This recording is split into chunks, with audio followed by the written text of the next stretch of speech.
Live from downtown Detroit, home of WDIV and Click on Detroit, Local 4 News at 5 starts now. She was only 18 years old, an innocent bystander shot and killed at a Detroit gas station. Late-breaking news about the gunman, and the victim's family has a message they want you to hear. Long before Brenda Lawrence was a congresswoman, she worked for years for the Postal Service. Now she is working to find out what is causing all the mail delays. We're going to get her inside take on this big issue coming up new tonight. But we begin with Governor Whitmer setting a date for the light at the end of the tunnel. On July 1, that is when we will take our final step. We will lift the broad mask and gatherings order and will no longer impose broad mitigation measures during the pandemic.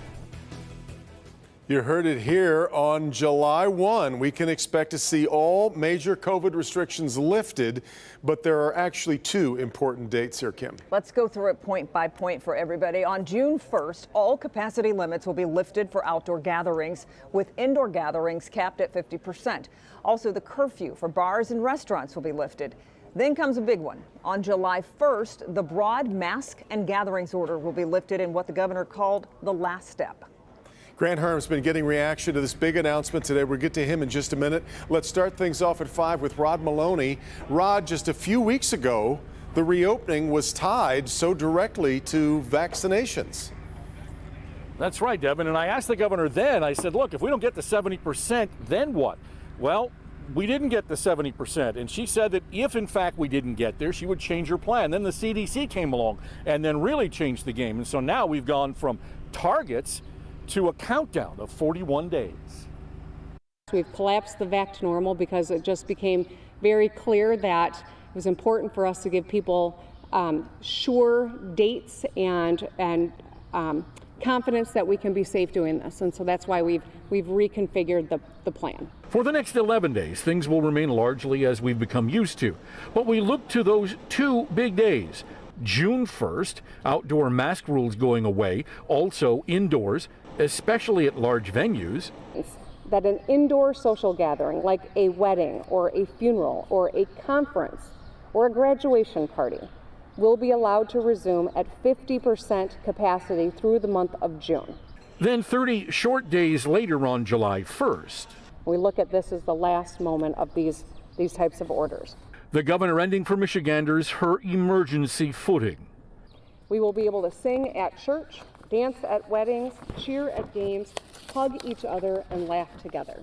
I know that is welcome news to so many. It has been a long, dark, near year and a half, but the governor believes more reluctant Michiganders still need to get vaccinated. The way to put this pandemic behind us is for everyone to get their shot.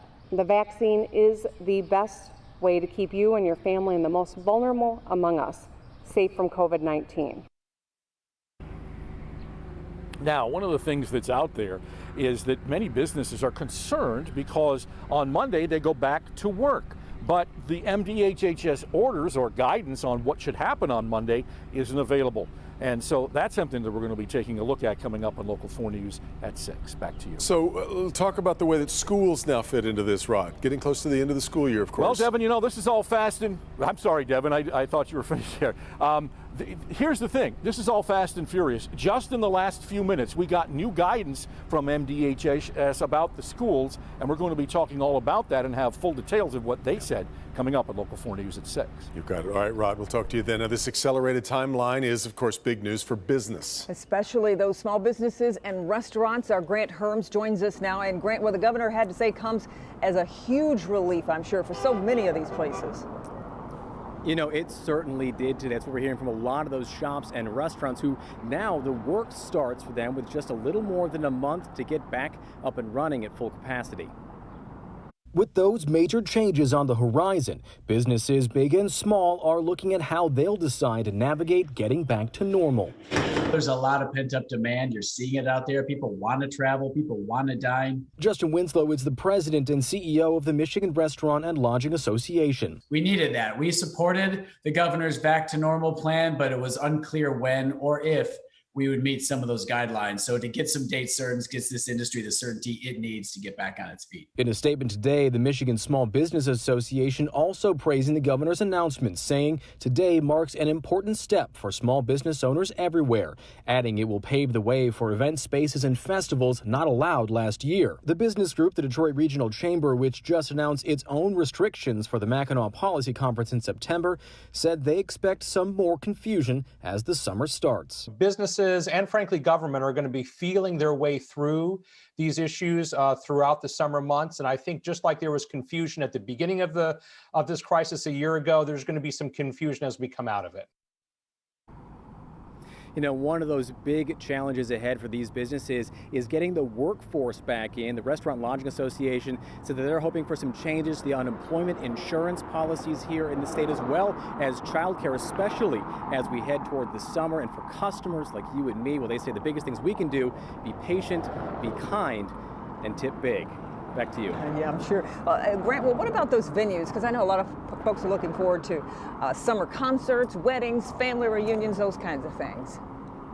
Yeah, a lot to look forward to. So there's some excitement and some anxiety among those venues, especially, like you said, we head into wedding season, graduation season, those summer sports. We'll have a lot more on how they're reacting coming up at 6 o'clock. Okay, Back well, to you. We'll see you then, Grant. Thank you. And there are a lot of finer points to the governor's announcement today. If you missed any of it, just head to clickondetroit.com. Right there on the home page, we've posted 9 big takeaways and what you need to know about all the changes.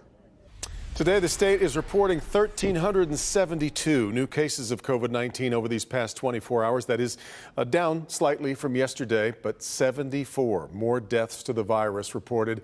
That includes 61 from a review of vital records. When it comes to the vaccine, there are more than enough doses to go around. 10.6 million doses have been delivered here to Michigan. 7.9 million doses have been administered. Now to breaking news in the ongoing conflict in the Middle East. Israel and Hamas agreed today to a ceasefire. This comes after more than 10 days of aerial attacks. Hamas, of course, the militant group that controls much of Gaza, fired rockets into Israel while Israel bombed targets in Gaza. At least 230 Palestinians in Gaza and 12 Israelis have died. The ceasefire is going to begin at 2 a.m. local time. That will be tomorrow morning. Well, we are cranking up the heat here on this Thursday, as promised. Yeah, we really are. Let's get over to Ben as we make our way through this May heat we have here, Ben. Yeah, we're in the mid-80s this afternoon, Kim and Devin, and hard to believe we're going to get even hotter as we go into the upcoming weekend. Do have a lot of clouds out there. The sun is kind of filtered around there, but the current temperature is 86 in Detroit, Ann Arbor at 81, Port Huron at 84, and Adrian at 86. And over the next 4 days, we're going to continue to watch these numbers get closer and closer to record highs. 3 degrees away tomorrow, 2 degrees away from Saturday, and Sunday we're going to be awfully close to that record of 89. Already starting to see the change happen on Monday with highs in the 70s, but we've got a lot of heat this weekend. We'll look at the rain chances for the weekend and some air quality problems for at least tomorrow. All that coming up again in just a few minutes, guys. Yep. Okay, Ben, thank you.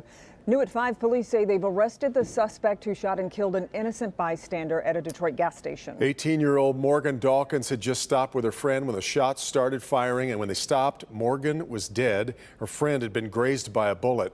Sean Lay spoke with both families of the victims, including Morgan's mother. Sean. Devin, Morgan's mother wants the city to know her daughter's name, Morgan Dawkins. I'll repeat it. Her daughter is named Morgan Dawkins. She wants the city to remember her daughter's face because she says so many are so quick to pull guns during disputes. This could happen to any loved one at any time. But first, we'll start with Morgan's heartbroken grandmother. She did nothing. She was an innocent bystander. The grandmother of Morgan Dawkins, Evelyn Lynn, Morgan's mother, Teresa Dawkins, tell us a coward wildly opened fire in the parking lot of this East Side gas station Wednesday afternoon. Police say the man was arguing with another man when he fired. Morgan was in her best friend's car. One of those shots hit and killed her. I want to make it clear. She did nothing. She didn't do anything. She was a baby. She was 18. 18 with her entire life ahead of her. Morgan Dawkins, a shining light to this tight-knit family. Morgan's mom, she's heartbroken at the same time, is furious at the gunman, quickly identified and arrested by Detroit Homicide. I think that he's probably a coward, can't fight, probably never could fight, and that's why he pulled his gun out when he did.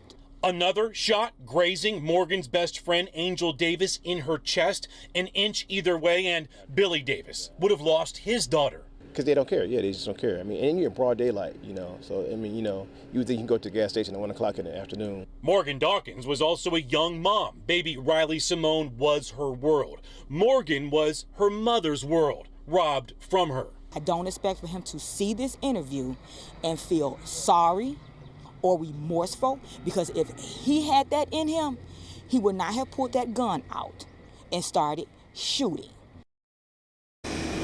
Morgan's mom tells me her daughter was headed towards college, her goal to become a pediatric nurse. The suspected gunman just arrested late this afternoon, he's 22. We'll learn more about him when he's officially charged. We're live tonight. Sean White, Local 4. All right, Sean. You know, last year's hurricane season wreaked absolute havoc down south. And now with just 12 days to go before the new season starts, the government is out with its big forecast, and it isn't good. Here's Hank. Congresswoman Brenda Lawrence and Senator Gary Peters working right now to fix the big mail problems all over Metro Detroit. What is causing these delays, and what can be done moving forward to fix it? I'm Hank Winchester. Help me, Hank. But first, startling allegations of discrimination across the border in Indiana. A black woman says her home value appraisal doubled after the appraiser thought the owner was white. We'll have that next.